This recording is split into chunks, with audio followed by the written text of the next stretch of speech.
നമസ്കാരം സാറേ. നമസ്കാരം. ഇവിടെ ഈ CPM സംബന്ധിച്ചിട്ടേ ഈ സൈദ്ധാന്തിക വ്യക്തിത്വവും പിന്നെ ഈ ബൗദ്ധികമായ ഒരു ഒരു തീരുമാനം എടുക്കുന്നതിൽ മുൻപന്തിയിൽ നിന്നിരുന്ന ആൾക്കാരാണ് വാസ്തവത്തിൽ CPMൻ്റെ സംസ്ഥാന സെക്രട്ടറി പദവിയിലിരുന്ന ഭൂരിഭാഗം പേരും. അത് തുടക്കം മുതൽ കൂട്ടെടുത്താലും നമ്പൂരിപ്പാട് മുതൽ കൂട്ടെടുത്തു കഴിഞ്ഞാൽ ചടയൻ ഗോവിന്ദനായാലും ശരി, ആരായാലും ശരി, കോടിയേരി ബാലകൃഷ്ണൻ വരെയുള്ള ആൾക്കാർ. പക്ഷെ അതിൽ നിന്നൊക്കെ വ്യത്യസ്തമാണ് നമ്മുടെ ഇപ്പോഴത്തെ സെക്രട്ടറി. ഞാൻ ചോദിക്കാൻ കാരണം ഏറ്റവും ഒടുവിലായി G. സുധാകരൻ പോലും ഒരുപക്ഷെ കാരണങ്ങൾ പലതുണ്ടാകാം, ഏറ്റവും ഒടുവിലായി പറഞ്ഞ കാരണം ഗോവിന്ദൻ്റെ ആ ചിരിയാണ്. അപ്പോൾ പാർട്ടിയെ പ്രതിരോധത്തിലാക്കുന്ന ഒരു പാർട്ടി സെക്രട്ടറി ഇതാദ്യമായിട്ടല്ലേ? തീർച്ചയായിട്ടും പാർട്ടി സെക്രട്ടറി അദ്ദേഹം ആയത് തന്നെ ഒരു ഭാഗ്യം എന്ന് വേണമെങ്കിൽ പറയാമെന്ന് പലരും പറയാറുണ്ട്. ഒരു നിർണായക സമയത്തെ ഒരു ചോയ്സ് എന്നുള്ള രീതിയിലാണ് അദ്ദേഹം കടന്നു വന്നത്. മുമ്പത്തെ പാർട്ടി സെക്രട്ടറിമാരെന്ന് പറഞ്ഞാൽ EMS നമുക്കറിയാം, ലോക കമ്മ്യൂണിസം വരെ വിശകലനം ചെയ്യാനും അത് ഓരോ സ്ഥലത്തും എങ്ങനെയാണ് അപ്ലൈ ചെയ്യേണ്ടതെന്ന് പറയാനും ഒക്കെയുള്ള ത്രാണിയുള്ള ഒരു നേതാവായിരുന്നു. അതിനുശേഷം EK നായനാരാണെങ്കിൽ പോലും തമാശ പറഞ്ഞായാൽ പോലും അദ്ദേഹം പലപ്പോഴും കൈകാര്യം ചെയ്തിരുന്നത് വളരെ ഗഹനമായ വിഷയങ്ങളെയാണ്. അദ്ദേഹം തീരെ അവസാനം ഈ 96-ന് ശേഷം മുഖ്യമന്ത്രി ആയപ്പോഴാണ് ചിലപ്പോൾ ചില സെൻസ് വിട്ട പോലെ ചിലതൊക്കെ പറഞ്ഞത്. അല്ലെങ്കിൽ അദ്ദേഹം വളരെ ഗൗരവപൂർവ്വം തമാശയാണ് പറയുന്നതെങ്കിലും അതിനകത്തൊരു കഥയുണ്ട്. അതിലെന്തെങ്കിലും ഒരു ലോക്കൽ വിഷയം അതിനകത്ത് നമുക്ക് അതാണ് നർമ്മത്തിൻ്റെ ഒരു പ്രത്യേകത. സത്യത്തിൽ പൊതിഞ്ഞ ചില നർമ്മങ്ങൾ അദ്ദേഹം എപ്പോഴും പറഞ്ഞിരുന്നു എന്നുള്ളതാണ്. അതുകൊണ്ട് തന്നെ ആളുകൾക്ക് അത് കുറെ കൂടെ സ്വീകാര്യമായിരുന്നു. പിന്നെ ചടയൻ ഗോവിന്ദനെ കുറിച്ച് പറഞ്ഞാൽ നമുക്കറിയാം, അദ്ദേഹം ത്യാഗത്തിൻ്റെ ഒരു പര്യായമാണ്. ഈ M. Krishnan Nair doctor, RCC cancer സെൻ്ററിലെ ഡയറക്ടർ, ഒരിക്കൽ ഇദ്ദേഹത്തിനെ കാണാൻ ചെന്നപ്പോൾ അദ്ദേഹത്തിൻ്റെ അടുത്ത് എന്തോ സംസാരിച്ചപ്പം 2 തുള്ളി കണ്ണീര് വന്നു എന്ന് പറഞ്ഞു അദ്ദേഹത്തിൻ്റെ. അപ്പോൾ അദ്ദേഹം ചോദിച്ചു, എന്താണ് അങ്ങേക്ക് ഭയങ്കര പെയിനുണ്ടോ, എന്ത് പറ്റി? ഏയ്, ആന്തരികമായ വേദനകളൊന്നും അല്ല എന്നെ അലട്ടുന്നത്. ഞാൻ ഇത്രയും നാളും ഇങ്ങനെയൊക്കെ നടന്നിട്ടും എൻ്റെ കുടുംബത്തിന് വേണ്ടി, മക്കൾക്ക് വേണ്ടി ഒന്നും ചെയ്തില്ലല്ലോ എന്ന് ആലോചിക്കുന്നതാണ് എൻ്റെ കണ്ണ് നിറയുന്നത്. അത് ആലോചിക്കുമ്പോൾ എനിക്ക് സഹിക്കാൻ പറ്റുന്നില്ല. പ്രത്യേകിച്ച് മക്കൾക്ക് വേണ്ടി ഒന്നും ചെയ്തില്ല എന്നുള്ള ഒരു ചിന്ത. ആ രീതിയിലാണ് കമ്മ്യൂണിസ്റ്റ് പാർട്ടിയുടെ പല സെക്രട്ടറിമാരും മുൻ സെക്രട്ടറിമാർ ജീവിച്ചിരുന്നത്. പിന്നെ കോടിയേരി ബാലകൃഷ്ണൻ എന്ന് പറഞ്ഞ പാർട്ടി സെക്രട്ടറി ഏതാണ്ട് അതുപോലെയായിരുന്നു. പിണറായി വിജയൻ എന്ന് പറയുന്ന പാർട്ടി സെക്രട്ടറിക്കും ഒരു കാര്യം കഴിവുണ്ടായിരുന്നു, എവിടെ എന്തുകൊണ്ടെന്ന് എത്തിക്കണം, എവിടെ എങ്ങനെ പാർട്ടിയെ മുന്നോട്ട് നയിക്കണം, പാർട്ടിയുടെ എതിരാളിയെ എങ്ങനെ വെട്ടി നിരത്തണം, അതൊക്കെ അദ്ദേഹത്തിന് വളരെ ഭംഗിയായി അറിയാൻ പറ്റും. കോടിയേരി ബാലകൃഷ്ണനെ സംബന്ധിച്ചോളം ചോദ്യങ്ങൾക്ക്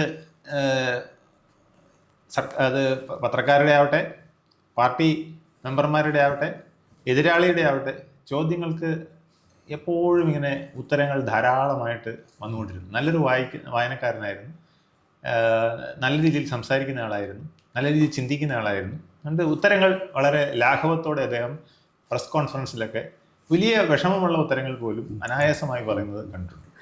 പക്ഷെ ഇതിനൊക്കെ വ്യത്യസ്തമായിട്ടാണ് ഈ ഗോവിന്ദ മാഷ്ടെ പലപ്പോഴും ഉള്ള ശൈലി കണ്ടില്ല. അല്ല, പലപ്പോഴും തോന്നിയിട്ടുള്ള ഒരു സംഘാടക മൃദുത്വം അല്ലെങ്കിൽ ഒരു സമവായ രാഷ്ട്രീയം അദ്ദേഹത്തിന് തൊട്ട് തേച്ചിട്ടില്ല. പിന്നെ എന്ത് പാർട്ടി പരിചയമാണ് ഇതിനുള്ളത്? അല്ല, അദ്ദേഹം ഒരു ഫെയിൽഡ് പൊളിറ്റീഷ്യൻ ആണോ എന്ന് പലരും സംശയിച്ചിട്ടുണ്ടെന്ന് പറയാറുണ്ട്. കാരണം അദ്ദേഹം ആദ്യം ചാടി കയറി പിന്നെ MERന്റെ കൂടെ പോയി.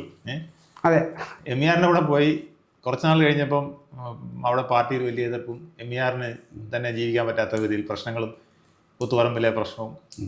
MER പറയുന്ന കൂത്തുപറമ്പിൽ എൻ്റെ കയ്യോ കാലോ അവന്മാർ കൊണ്ടുപോയെന്നാണ്, വെടിവെച്ചില്ലായിരുന്നെങ്കിൽ. അപ്പോൾ അത്രയ്ക്കുള്ള പ്രശ്നങ്ങളൊക്കെ അതിജീവിച്ചു വീട്ടിൽ കയറി അടിക്കുക, അദ്ദേഹം വളരെ പാമ്പിനെ പോലും വെറുതെ വിടാതെ ചുട്ടുകൊല്ലുക, ഇങ്ങനെയൊക്കെ ചെയ്തു കഴിഞ്ഞപ്പം വരണ്ടായിരിക്കും എന്നാണ് പറയുന്നത്. എന്തായാലും ഗോവിന്ദ മാഷ് പതുക്കെ പുറകോട്ട് പോയി, വിഡ്രോ ചെയ്ത് പിന്നെ ഒന്നും പരിപാടിയില്ലാതെ ഇങ്ങനെ നടക്കാമെന്നാണ് പറഞ്ഞത്. അപ്പോൾ ശരിയോ തെറ്റോ എന്ന് എനിക്കറിയില്ല. ഒരാൾ പറഞ്ഞത് പറമ്പിൽ കിളച്ചോണ്ട് നിന്നപ്പം ആരോ പറഞ്ഞു, എന്താ പിണറായി സഹാവ് വിളിക്കുന്നു, ഒന്ന് ചെല്ലണം എന്ന് പറഞ്ഞു. അദ്ദേഹമാണ് ചോദിച്ചത്, ഞാനിങ്ങനെ കിളയ്ക്കാനും പിന്നെ തെങ്ങിന് തടവെടുക്കാനായിട്ട് നടന്നാൽ മതിയോ? ഈ പാർട്ടിയിൽ വന്ന് പാർട്ടിയിൽ അംഗമായിട്ട് വീണ്ടും പാർട്ടിയെ ഒപ്പം നിൽക്കാൻ ശ്രമിക്കുക. ഒരുപക്ഷെ തന്ത്രശാലിയായ ഒരു പിണറായി ആണോ?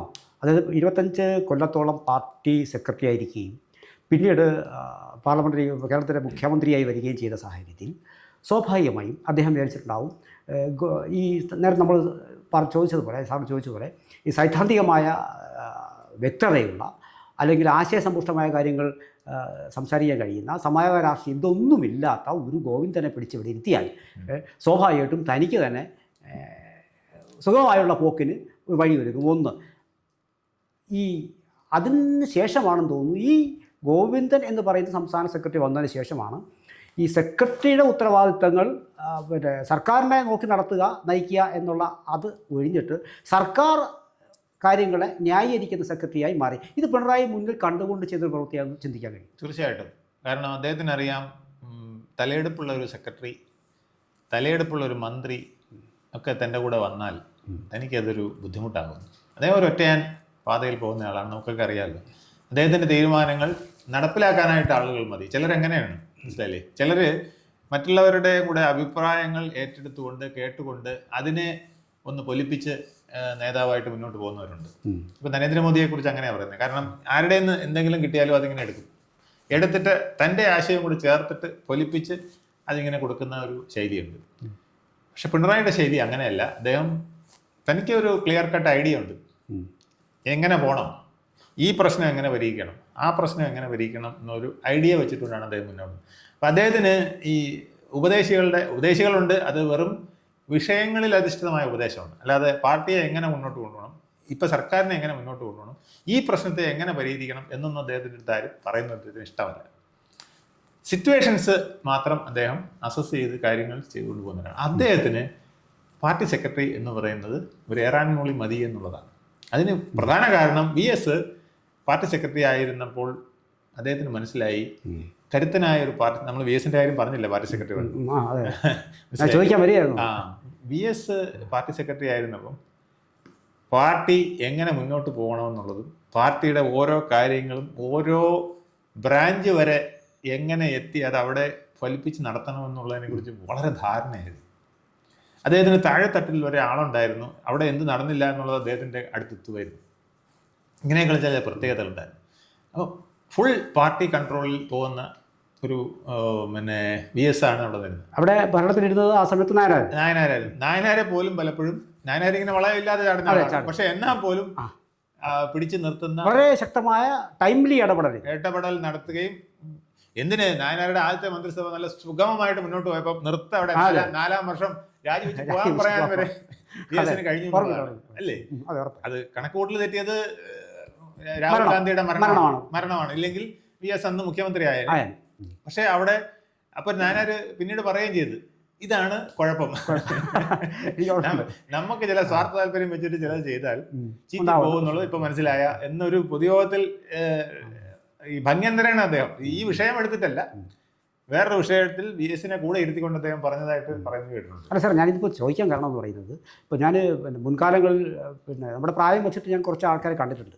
അപ്പോൾ നമ്മൾ ദൂരെ നിന്ന് കാണുന്നു, മാധ്യമപ്രവർത്തനമായി കാണുന്നു. അപ്പോൾ സമയത്ത് ഒരു ഇലക്ഷനെ പോലും മറിക്കാൻ ഒരുപക്ഷെ കേരള ഈ KR ഗൗരി ഈ മുഖ്യമന്ത്രി സ്ഥാനത്തേക്ക് ഒരുപക്ഷെ സാധ്യതയുണ്ട് എന്ന് കേരളം സംസാരിച്ചിരുന്ന സമയമുണ്ട്. അപ്പോൾ ആ സമയത്ത് ഒരു തിരഞ്ഞെടുപ്പിലാണ് EMSന്റെ ആശാൻ ആശ്രിത കവിയായിരുന്നു എന്ന് പറയുന്ന EMSന്റെ ഒരു അഭിപ്രായം, ആ വ്യാജരെ പറഞ്ഞൊരു അഭിപ്രായമാണ്. പക്ഷെ അത് ഇലക്ഷനിൽ എത്രമാത്രം സ്വാധീനമാക്കുന്നുണ്ട് വോട്ടുകൾ. അതിനേക്കാൾ ഭയങ്കരമല്ലേ അദ്ദേഹം ഈ 8 കെട്ടാം 10 കെട്ടാം എന്ന് പറഞ്ഞുകൊണ്ട് ശരീഅത്തിൻ നിയമം ഈ നാട്ടിൽ പാടില്ല എന്ന് പറഞ്ഞ് നടത്തിയോണ്ടാണ് 1987 ഒരു ഇടത് ജനാധിപത്യ സർക്കാർ അധികാരത്തിൽ വന്നത്. ഇന്ത്യയുടെ ചരിത്രത്തിൽ, കേരളത്തിന്റെ ചരിത്രത്തിൽ അങ്ങനെ ഒരു കഥ ആർക്കും പറയാനില്ല.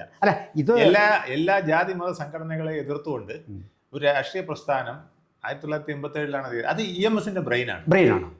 അതാണ് പാർട്ടി സെക്രട്ടറി. മനസ്സിലായില്ലേ? പാർട്ടി സെക്രട്ടറിമാർ എന്തിന് പിണറായി വിജയൻ പാർട്ടി സെക്രട്ടറി ആയിരിക്കുമ്പോൾ അദ്ദേഹമാണ് നിശ്ചയിച്ചിരുന്ന എല്ലാ കാര്യങ്ങളും. എങ്ങനെ പാർട്ടിക്ക് ഇപ്പോൾ ജയിക്കണം, എങ്ങനെ പാർട്ടിക്ക് ഇപ്പോൾ തോൽക്കണം, അതും ഉണ്ട്. 2011 കണ്ടതാണ്. VSന് തുടർ ഭരണം സാധ്യമായിരുന്നു എന്ന് എല്ലാവരും പറഞ്ഞപ്പോൾ കൃത്യമായ 2-3 സീറ്റുകൾ കൊണ്ട് അല്ല അത് മാത്രമല്ല പിണറായി സർക്കാർ അദ്ദേഹം 72-68 എന്നുള്ള ചെറിയ വ്യത്യാസത്തിനാണ് പോകുന്നത്. ചെറിയ വ്യത്യാസം. അദ്ദേഹം തന്നെയാണ് അത് മാറ്റിയെടുത്തത്, 2 സീറ്റ്. അപ്പോൾ അതുപോലെ തന്നെയാണ് അദ്ദേഹം പറഞ്ഞത് ഇതൊരു ഒരു മുസ്ലിം വിഭാഗത്തെ ചൊടിപ്പിച്ച ഒരു പ്രസ്താവന, ഇതൊരു അവയവം മാത്രമാണ് ഒരു മുടിയെ ചൊടിച്ചിട്ട് ഇതൊക്കെ പറയാനുള്ള ആർജവം കാണിച്ച ഒരു സെക്രട്ടറി പദത്തിൽ നിന്ന് ആളുകളുണ്ടായിരുന്നു. അവർ എടുത്തു പറഞ്ഞത് നികൃഷ്ട ജീവി പറയാൻ പിണറായി വിജയന് മാത്രമേ കഴിയുള്ളൂ. അല്ല ഇപ്പൊ എനിക്കിപ്പോൾ പറയാൻ വെച്ചാൽ ഓർക്കുന്ന മറ്റു കാര്യം എന്ന് പറയുന്നത് ഈ ഒരു ബിഷപ്പിനെ അദ്ദേഹം വിവരദോഷി എന്ന് പറഞ്ഞു. പിന്നീട് ഞാനിത് ഇവിടെ നികൃഷ്ടജീവി അപ്പൊ ഇതെല്ലാം വെച്ചുകൊണ്ട് ഞാനൊരു ലേഖനം എഴുതിയിരുന്നു. അപ്പോൾ ഞാൻ ചിന്തിക്കുമ്പോൾ ഈ വിവരദോഷി എന്ന് പറഞ്ഞ ബിഷപ്പിനെയാണ് പിന്നീട് ഒരു ഡിജിറ്റൽ തട്ടിപ്പിന് കോടി കളിച്ചുകൊണ്ട് പോയത്. അപ്പോൾ അത് വെച്ച് നോക്കുമ്പോൾ ഇദ്ദേഹം ഇതൊക്കെ മുൻകൂട്ടി കണ്ടിരുന്നു എന്നുള്ളതാണ്. അപ്പോൾ അദ്ദേഹം എന്തെങ്കിലും പറയുന്നെങ്കിൽ ഈ ചില മുൻകാല അനുഭവങ്ങൾ വെച്ച് ചിലത് അത് കറക്റ്റ് ആയിരിക്കും. അപ്പോൾ അത്തരത്തിൽ ഞാൻ നോക്കുമ്പോഴത്തേക്ക് വാസ്തവത്തിൽ ഈ വിഷയത്തെ ശമിപ്പിക്കുന്ന ഒരു ഭാഷ ഇല്ല, എങ്കിൽ പ്രകോപിപ്പിക്കുന്ന ഒന്നാണ് ഗോവിന്ദൻ.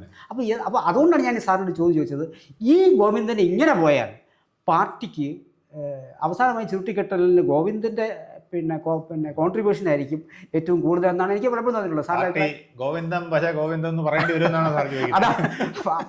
അദ്ദേഹത്തിന് ഒരു പാർട്ടി മുച്ചൂടും നാശത്തിലേക്ക് നീങ്ങിക്കൊണ്ടിരിക്കുമ്പോൾ അതിൽ പാർട്ടി സെക്രട്ടറിയുടെ പങ്ക് മുഖ്യമെന്ന് ഒരുപക്ഷെ നിർണായകമാണ്. ആ ചില നിർണായക തീരുമാനങ്ങൾ എടുക്കാൻ പാർട്ടി സെക്രട്ടറി എന്നുള്ള നിലയ്ക്ക് അദ്ദേഹത്തിന് കഴിയാറില്ല.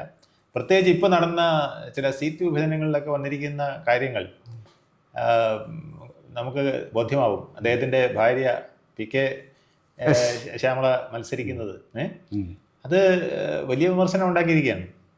അതുപോലെ തന്നെ ശൈലജ ടീച്ചറെ പേരാവൂരേക്ക് മാറ്റിയിരിക്കുന്നത്, ഇതെല്ലാം വലിയ ചോദ്യം ഉയർത്തുന്ന കാര്യങ്ങളായി വന്നിരിക്കുകയാണ്. അതുപോലെ തന്നെ ഇപ്പോൾ അദ്ദേഹത്തിൻ്റെ ചിരി ജി സുധാകരൻ എന്ന പ്രഗത്ഭനായ കമ്മ്യൂണിസ്റ്റുകാരന് വിഡ്രോ ചെയ്യേണ്ടി വന്നതെന്ന് പറയേണ്ട ഒരു സാഹചര്യം. അദ്ദേഹത്തിൻ്റെ അപ്പം വിൽക്കുന്ന കഥ വളരെ പ്രസിദ്ധമാണല്ലോ. ഈ താത്വിക ആചാര്യനായിട്ട് ഇരിക്കുകയും ചില സമയത്ത് വളരെ വളരെ നിലവാരത്തിലും താഴെയായിട്ട് അദ്ദേഹത്തിൻ്റെ താത്വികം പോകുന്നതും ഒക്കെ കാണുമ്പോൾ അദ്ദേഹത്തിന് പാർട്ടി സെക്രട്ടറി എന്നുള്ള നിലയ്ക്ക് ചില സമയങ്ങളിൽ കൺട്രോൾ കൈവിട്ട് പോകുന്നു എന്ന് ഒരു ജനകീയ അഭിപ്രായം രൂപീകരിക്കുന്നതിൽ പാർട്ടിക്കുള്ള പങ്ക് വാസ്തവത്തിൽ അങ്ങനെയൊന്നുമില്ല. ജനകീയ അഭിപ്രായം, പാർട്ടിക്കകത്ത് അഭിപ്രായം രൂപീകരിക്കാൻ പോലും അദ്ദേഹത്തിന് കഴിഞ്ഞില്ലല്ലോ. പാർട്ടിക്കകത്ത് പല പ്രശ്നങ്ങളും വിവാദങ്ങളും ഉണ്ടാകുമ്പോൾ അദ്ദേഹത്തിൻ്റെ പ്രസ്താവനകൾ, അദ്ദേഹത്തിൻ്റെ ആ സമയത്തെ ഇടപെടലൊക്കെ ചിലപ്പം അത് എരുതിയിൽ എണ്ണ ഒഴിക്കുന്നതായി മാറിയിട്ടുള്ളതാണ് നമ്മൾ കണ്ടിട്ടുള്ളത്. അതായത് ഇദ്ദേഹത്തിൻ്റെ സത്യത്തിൽ എനിക്ക് തോന്നുന്നത് പിണറായിക്ക് മുന്നിൽ ഒരു വാക്കും പറയാൻ കഴിയാത്ത ഒരു സവിശേഷ സാഹചര്യം ഉണ്ടപ്പോൾ സ്വാഭാവികമായിട്ടും കാണുന്നവരുടെ മേക്കിട്ട് കയറുക എന്ന് പറയുന്ന ഒരു സെക്രട്ടറി അദ്ദേഹം മാറിക്കൊണ്ടിരിക്കുന്നു. തീർച്ചയായിട്ടും. ചുരുക്കത്തിൽ പറഞ്ഞാൽ ഇദ്ദേഹം ഈ പാർട്ടിക്ക് വളരെ പ്രതിസന്ധി ഉണ്ടാക്കുന്ന ഒരുപാട് സന്ദർഭങ്ങൾ അദ്ദേഹത്തിൻ്റെ കാലത്ത് ഉണ്ടായിട്ടുണ്ട്.